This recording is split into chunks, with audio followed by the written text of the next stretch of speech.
I can't believe this, but I have connected with more than 200 people from this healing series. Like, with just 2 episodes, we have got more than 200 subscribers.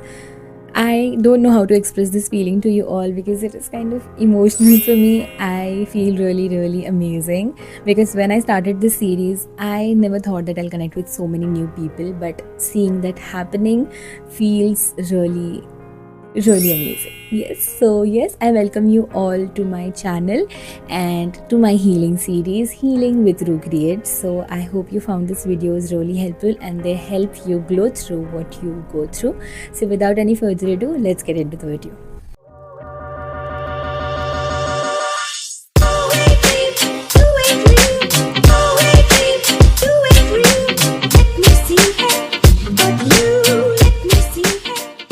I think I want peace. Like, I don't want to hate them, I don't want to forget them, but I don't want that person to control my emotions anymore.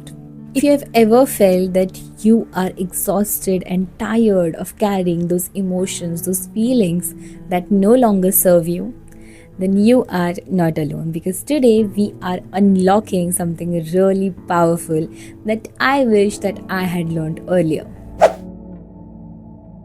Emotional detachment, the key to peace. So first, let's break the biggest myth. Emotional detachment does not mean that you stop feeling. It's not about becoming cold, bitter, or careless. It's not about giving people silent treatment and behaving as if nothing ever mattered. Emotional detachment means you stop outsourcing your emotional power. You stop letting someone's actions, replies, or absence decide your mood. It's something like saying, I have heart, but I also have boundaries.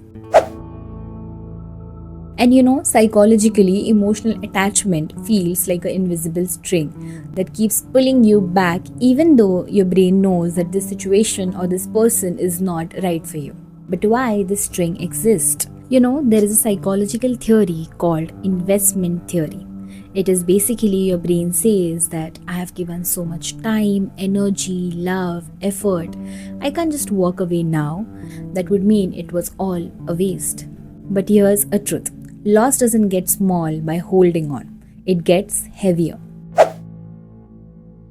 When you are attached, you react. And when you are aware, you respond. And that's the magic difference. Typing a 4-para text, then pausing, deleting it, and writing, okay, noted. That's emotional detachment. Because reactions are emotional and responses are intentional.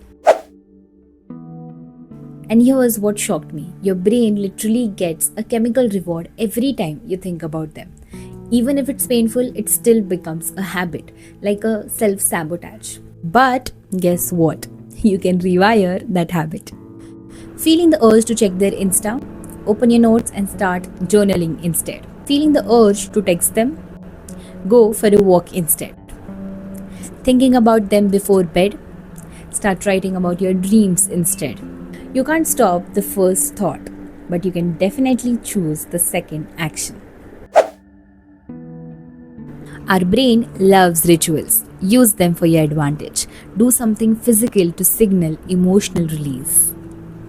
Light a candle and say, I release this attachment. Write a letter that you'll never send. Delete those chats, archive those memories. Or simply say, thank you for the lesson, I choose peace now. Closure isn't something that they give you. It's something that you decide for yourself. And remember, you don't have to fully hate them or forget them. You just have to reach at a point where their presence or absence doesn't shake your peace. True emotional detachment is not about becoming heartless. It's about becoming whole. But wait, don't fall into the biggest trap most people do after detachment. The rebound. Rebound relationships almost never work and they can delay your healing even more. So in my next video, we are going to talk about why rebound relationships don't work and what to do instead. And hey, trust me, I know you don't want to miss this. So See you there.